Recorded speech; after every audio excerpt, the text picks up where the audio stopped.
Honorable Madam Deputy Speaker, Honorable Prime Minister, Honorable Ministers and Assistant Ministers, Honorable Leader of the Opposition, Honorable Members of Parliament, distinguished guests, ladies, gentlemen, and members of the public. Madam Deputy Speaker, His Excellency's Presidential Address reinforces the government's commitment to national development, inclusive growth, and stronger public service delivery. The vision emphasizes the importance of resilience and long-term planning as Fiji prepares for future challenges. This guiding direction sets the tone for continued progress across all sectors. Infrastructure development remains central to Fiji's economic and social advancement. Modern and reliable systems, whether in transport, water, energy, ports, or digital connectivity, create jobs, reduce business costs, and expand opportunities for all Fijians. Strengthening essential services also promotes fairness by ensuring rural, urban, and maritime communities have equal access to vital amenities such as clean water, electricity, roads, health facilities, and education. As Fiji faces increasing climate risk, infrastructure resilience has become even more critical. Cyclones, floods, droughts demand stronger networks, upgraded coastal protections, and climate-ready water and transport systems to safeguard communities. Guided by His Excellency's vision and national development plans, the government will continue investing in resilient and inclusive infrastructure to secure Fiji's long-term well-being and prosperity. Madam Deputy Speaker, in responding to His Excellency's opening address, I will outline some of the key delivery achievements of the Ministry over the past 3 financial years. I will also highlight the strategic plans in place to strengthen infrastructure development across the road and transport sector, water, energy, and climate-resilient infrastructure, and the maintenance sectors. These improvements reflect our ongoing commitment to delivering efficient, reliable, and sustainable services that support national development and improve well-being of all Fijians. In the water sector, His Excellency's message speaks directly to an issue that lies at the very heart of our nation's well-being, the security of our water sources and access to water, which is for clean, safe, and reliable water, is not merely an infrastructure concern, it is a fundamental right of our people. Over the past 3 financial years, the Water Authority of Fiji has played a central role in strengthening water security and improving service delivery across the nation. This period has been one of recovery and investment, during which WEF reinforced its foundation, expanded its reach, and positioned the water sector for long-term resilience. During the 2022-2023 financial year, we have delivered 3,308 new water connections and 204 wastewater connections, extending essential services to communities that had waited many years for inclusion. Major package water treatment plants were constructed, significantly improving water supply reliability for tens of thousands. Additional works in Singatoka and Balavuto, such as the new reservoirs, network extensions, and optimization upgrades, further strengthened service delivery.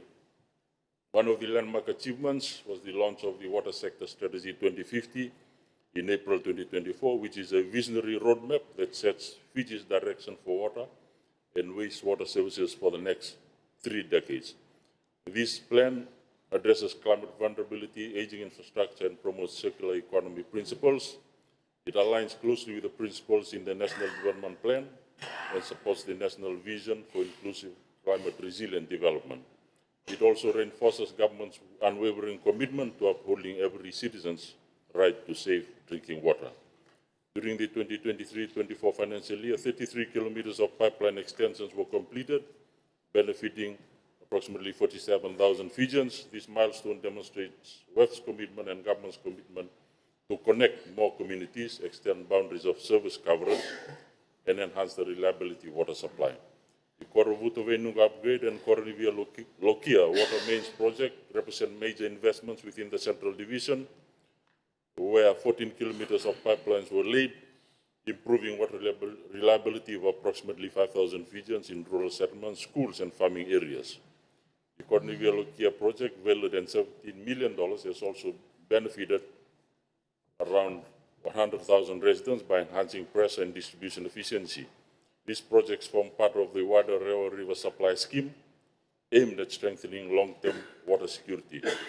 Additional major works include the Sawani-Virya pipeline installations, which added 24 kilometers of new infrastructure. In Nandrongadavu Sama and Navi Samba village water projects provided 8.4 kilometers of new pipeline and reliable tap water for 130 households, lifting decades of hardship for families.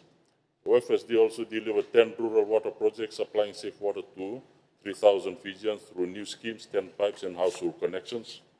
While some of these projects serve smaller populations, their impact on daily life has been transformative.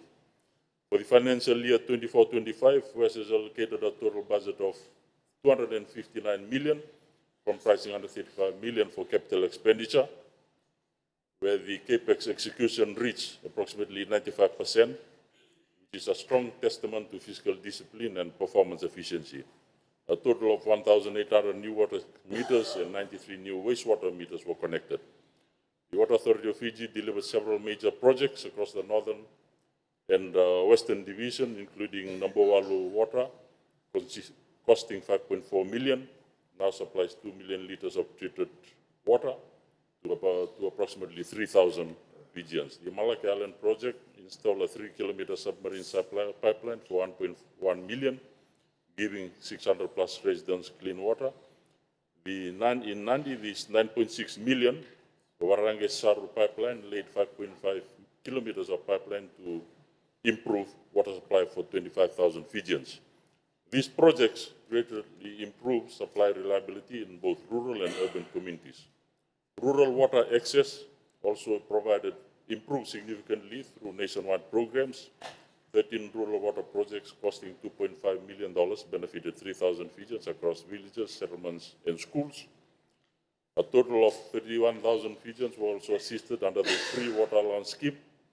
And in addition, WEF has introduced apprenticeships, 80 apprentices, 30 women, 56 men joined WEF under the structured apprenticeships partnership with the FNU. This initiative addresses critical skill shortages and builds a gender-inclusive workshop for the future. WEF installed generators at 14 pump stations and upgraded Rotuma supply system to resolve long-standing water disruptions. The non-revenue contract, which targets leak reduction and system efficiency, continues while a job evaluation exercise to improve staff wages and allowances was also achieved. The 25-26 financial year, the work continues in Central Division, especially in Suva, affected by turbidity-related disruptions. The elevated Princess Road project includes 11.7 kilometer pipeline, a new pump station, and 2 5-megaliter reservoirs to ensure 24/7 supply for areas such as Sakola, Tokoi Suva, Tairua. Continues, has already been, the groundbreaking has already been done, and a complementary 20 megaliter Tamavua model water treatment plant valued at $17 million will support over 230,000 people in the Suva to Lami corridor and parts of Messina. These investments will strengthen resilience, reduce service reduction, and also ensure a secure and efficient supply. These are significant developments already in progress to address long-standing Suva water issue. Within the road sector, I also report the government's mandate is clear to deliver safe and reliable climate resilient infrastructure. In 24-25, the FRA deployed $371 million in capital works. More than 12.5 kilometers of surfacing were completed in terms of mill, remake, and resealing. This was through the Suva areas, Rush Street, Princess Road, Lodala Bay Road, and works continue to ensure improved commuter reliability. In Nandi, upgrades on the Nandi Main Street, Wailolo Road, and improvements in Lambasa and Sabu have revitalized commercial improvements. Development has also reached beyond urban centers. Upgrades on Lakamba, Moala, Koro, Ngau, Vonombalavu, Rotuma, Didia, and Matuku have progressed. Some have been completed. This has improved market reach and also in terms of enabling students and medical emergencies. The Tamabua-Wai Bridge, supported by the 70 million JICA grant, demonstrates the power of strong partnerships with our development partners. We acknowledge and appreciate the government of Japan in this initiative, and work continues with road alignment, traffic diversions, and the bridge itself.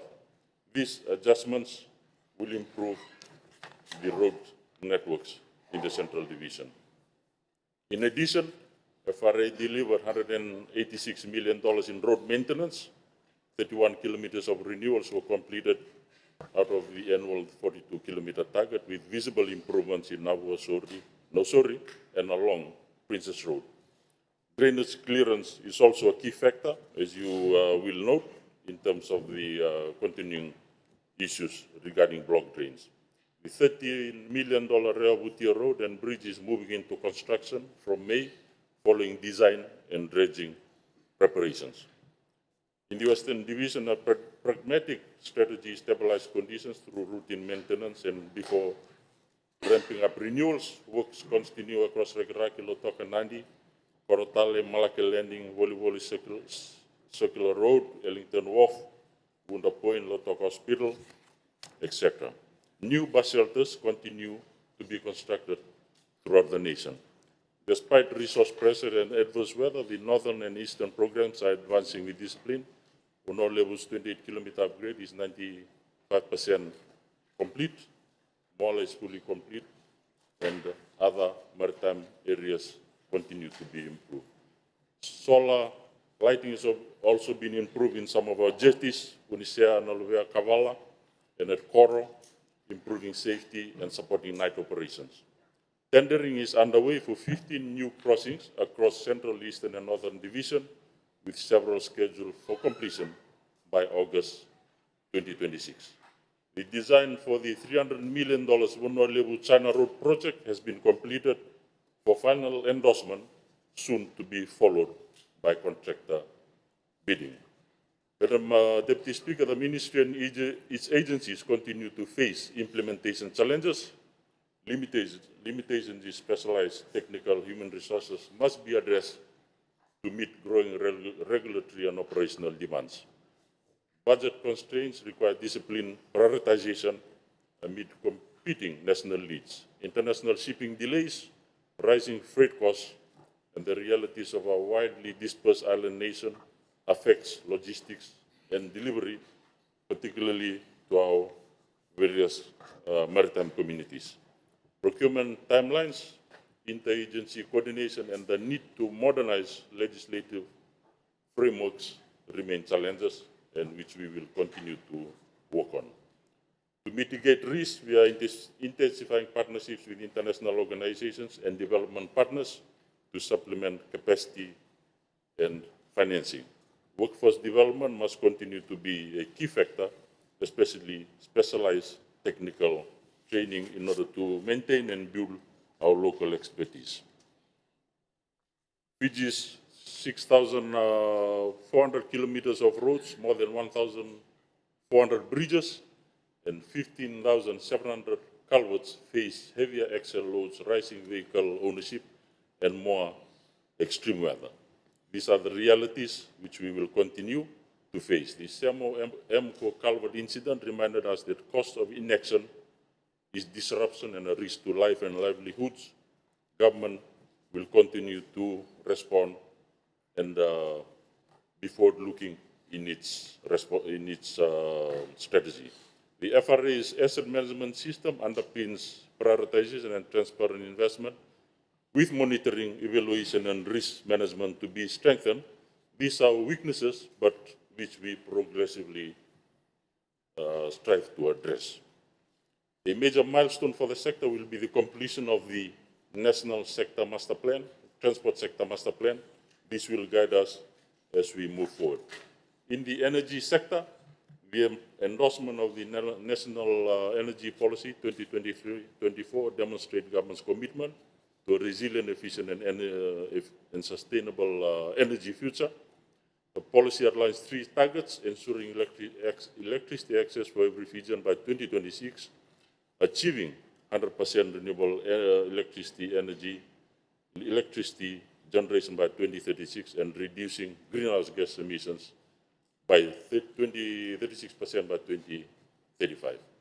Government has made significant progress in strengthening the legislative foundations, as I've already mentioned, in terms of the comprehensive legislative and regulatory gap analysis. The study recommended the establishment of an Energy Investment Advisory Committee and the full review of the Act. Cabinet has endorsed these recommendations. The first EIA-AC meeting was in December 2025, which initiated the legislative review and coordination with the various stakeholders. Substantial achievements were made in improving electricity access. In 2024-25, government invested around 12.7 million to extend 50 grid schemes, benefiting approximately 1,200 households nationwide. In addition, a major investment of $14 million supported the installation of 1,000 solar home systems, providing clean and reliable electricity to nearly 5,000 Fijians. The energy sector continues to face significant operational challenges that impact the timely delivery of projects, including global supply chains, accessing materials, and various other challenges as we move forward and attempt to address. These challenges collectively slow down project implementation and affect service delivery. Madam Speaker, the government continues to prioritize electric access. For 2025-26, around $10 million has been committed to 29 new grid extension schemes to benefit approximately 951 homes nationwide, supporting installations, and also for solar home systems, where 2.5 million has been allocated. Progress continues to be made in this area, and the Rural Electrification Fund, a key initiative to attract private investment in renewable energy solutions, and this is backed by UNDP-supported funding agreement of $91 million. PREF is now implementing phase 1, which includes installing 3 solar hybrid systems in Yala, Takeo, and Andrana. These systems are expected to be completed by December 2026, and scoping for additional 17 sites have been completed. We also are currently implementing the Lakaro project signed at COP28. Fiji secured $2.5 million from UAE and New Zealand to upgrade solar systems at Lakemba, Kandavu, and Rotuma. This project will improve service delivery, reduce reliance on diesel fuel. The projects are expected to be completed and commissioned in approximately 2 months' time. Partnerships with Asian Development Bank continue to drive new renewable energy infrastructure. Government secured US $3 million through the Japan Fund for Prosperous and Resilient Asia and the Pacific, JFPR, for the rehabilitation of the Mbuda hydropower project and installation of the 100 kilowatt solar mini-grid in Chiliba, Kandavu. Site preparation at Chiliba has been completed, and work on the Mbuda hydro access road will begin soon. The project is scheduled to commence in July 2026 and completed by 2027. In addition, the ministry continues to work progressively in terms of the Department of Building and Government Architects, working closely with other ministries. The Architects Registration Bill was advanced to modernize professional standards and governance for architectural practice. In association with this, the new building code is also formulated for progress. Government is committed to revitalizing PWD by building depots across Fiji and restoring its technical capacity. These depots will be resourced with modern plant, machinery, tools, and skilled personnel. The Fiji government has signed an agreement with the government of Japan for a $12.6 million grant for this purpose, and procurement is underway for heavy machinery, including excavators, dump trucks, graders, crane trucks, and rollers. A key forward-looking initiatives for our youth is the reintroduction of the PWD apprenticeship scheme, similar to WEF, which train young Fijians in carpentry, electrical, plumbing, etc. And this will help assist in alleviating our skills gaps. In conclusion, with a more strategic outlook in both infrastructure planning and financial strategy, we look ahead to a definitive and clear pipeline of projects to the year 2056 to satisfy our people's needs and private sector development as the engine of growth. The government is closely monitoring the Iran Gulf War and its impact on energy with close consultation with stakeholders and mitigation actions to alleviate has been mapped out for implementation as per assessments as the situation evolves. One must not create panic. A controlled, rational, and incremental strategy is logical. Number 3, TEL's debt relief in response to some of the issues raised by the opposition, which they have opposed. My question is, why oppose assistance to our youth? We have assisted them to relieve them on their debt, but the opposition continues to oppose that. And the question our youth must ask, why is the opposition opposing our debt relief? Why are they opposing? And this is what will happen if they are elected into government. They will bring back the debt to our youths. So please think about that before you continue to say that. You will continue to burden our youth with the TEL's debt if you come into government. Number 4, my number 4 conclusion, Honorable Ketanlal, where is he? That's the question, where is he? And as soon as he, when he makes his speech, what? In court, he stressed that Honorable members, can I ask you to just address the chair? Thank you. Thank you. Honorable Ketanlal, he suggested or he proposed that the nightclubs be reopened to 5 a.m. I mean, this is the most irresponsible suggestion this parliament has heard since Fiji became independent. The most irresponsible. And I'm not sure why he's suggesting that, but I hope it is not with an ulterior motive. Because we already have issues with our youths in terms of HIV and drugs, and reopening the nightclubs to 5 a.m., it will worsen the situation. So I'm asking, where is the logic, what is the rationale for a member of parliament to say that? And it is totally irresponsible. And I'm nearly finished. Number 5, the opposition continues to bring cost of living. Cost of living. Everybody is saying cost, but as if government has not done anything. It has done a lot. Have you managed to get a copy of this booklet? Please do read it. Citizens Guide to the National Budget. Have you read it or not? That's what I wanted to ask. Please read it. Addressing the cost of living. It's clearly, the headline is clearly there.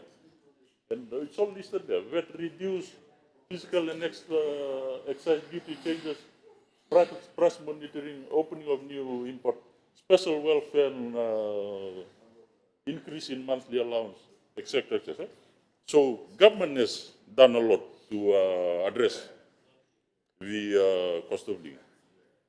Number 6, my number 6 conclusion, the opposition asks why do we need to review the Constitution, and do we have to?